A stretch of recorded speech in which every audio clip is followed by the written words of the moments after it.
Bonjour à toutes et à tous, c'est John Lawson. Je suis club fitter dans mon propre centre à Boulogne-Billancourt et comme vous tous actuellement bloqué donc chez moi. Je pensais que c'était une bonne opportunité de vous partager quelques vidéos, quelques images des tout meilleurs joueurs du monde via le système Gears que vous voyez à l'écran. Ce système permet de créer un avatar du joueur via des caméras donc, qui captent plus de 360 images secondes avec une tolérance de 0,2 mm, donc incroyablement précis. Le joueur que vous voyez à l'écran, je ne peux pas lui dire son nom, et je peux vous dire qu'il est le numéro un mondial actuellement. Donc je pense que vous savez de qui on a affaire à l'écran ici. Ce qui m'intéresse avec ce système, c'est de pouvoir analyser le joueur et surtout pour moi le club de plein de façons différentes et de plein d'angles différents. Là, on voit de face, mais on peut également voir dans ce sens-là et dézoomer un petit peu. Dans ce sens-là, également de devant, carrément, si on était devant le joueur, que je vais vous montrer après celui-ci. Donc comme ça. Et puis, comme ça, de face de nouveau, voire même de l'arrière, ou par-dessus, comme ça, ou carrément dans ce sens-là. Donc, on a vraiment la possibilité de voir le joueur dans toutes les directions possibles et imaginables. On peut zoomer tout autour, faire le swing partout. Et on peut constater tout ce qu'on veut et analyser tout ce qu'on veut avec ce système-là. Donc là, si je reviens sur notre ami, ce qui m'intéresse moi, c'est de savoir comment adapter le matériel à ce type de joueur, qu'est-ce qui a été fait. Et ce joueur a quelques particularités justement dans le swing. On sait déjà qu'au niveau des shafts, on est sur des shafts incroyablement raides. Pour ceux qui connaissent, il joue avec des Projectix 7.0.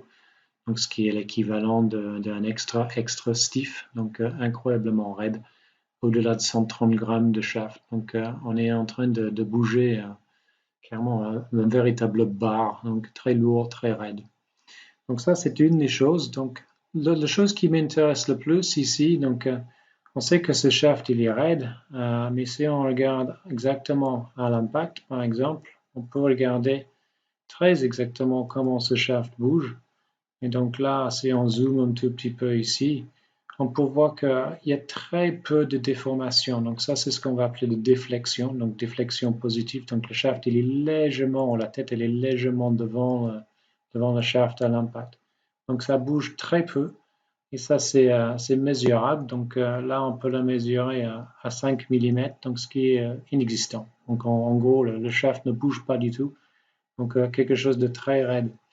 En revanche, ce qui est intéressant avec ce jeu ici, et une de ses caractéristiques, c'est qu'il ne veut absolument pas aller à gauche. Ça, c'est le coup qu'il déteste. Et là, on peut voir justement de profil que le club ou le shaft se rebaisse énormément. Donc ça, c'est ce qu'on appelle le droop. Donc la tête de club est plus bas, le shaft s'est courbé vers le bas et les mains sont plus hautes à l'impact qu'à l'adresse. L'effet que ça a, en fait, donc on voit le drop ici à 26 mm, donc beaucoup plus que la déflexion. L'effet que ça a, en fait, c'est que ça ouvre la face du club. Et lui, comme je dis, la dernière chose qu'il voudrait avoir, lui, dans son swing, en tout cas dans son trajectoire, c'est que la balle parte à gauche. Et là, ça, c'est une des compensations, on va dire, qui a été mise en place. Alors, si on regardait ça d'une façon traditionnelle et on mesurait ça sur ce qu'on appelle un lie board, donc une plaque de plexi qu'on met sur le sol pour tester le lie, voilà, on aurait vu que l'impact était vers la pointe du club et le logique, ce serait de verticaliser le lie. On aurait verticalisé le lie, la balle serait partie encore plus à gauche. Donc là, on voit un joueur qui connaît parfaitement ses trajectoires qui sait qu'il cherche une trajectoire particulière et donc il va faire en sorte que le club soit adapté à ça. Et donc là, en l'occurrence, ces lies sont un peu plus flat. Donc si je parle de lie, je vais me mettre dans la position de l'adresse de nouveau. Donc le lie, c'est l'angle entre le shaft et le sol.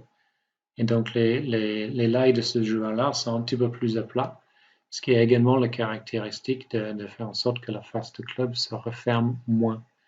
Et donc ça c'est une combinaison de shaft et de lie qui fait que la trajectoire va être très stable. Donc un shaft qui ne bouge pas, un lie qui évite que la face de club se referme. Et tout ça mis en œuvre pour correspondre à la trajectoire qu'il voudrait voir. Donc voilà pour ce premier petit vidéo. Je vais en faire d'autres avec d'autres explications. Si jamais vous avez des questions ou des choses que vous aimeriez que je traite, n'hésitez pas à me contacter via le journal du golf ou via mon site, donc gilorsongolf.com. Et puis je traiterai ces questions dans les jours à venir. Bon courage à tous et à très bientôt.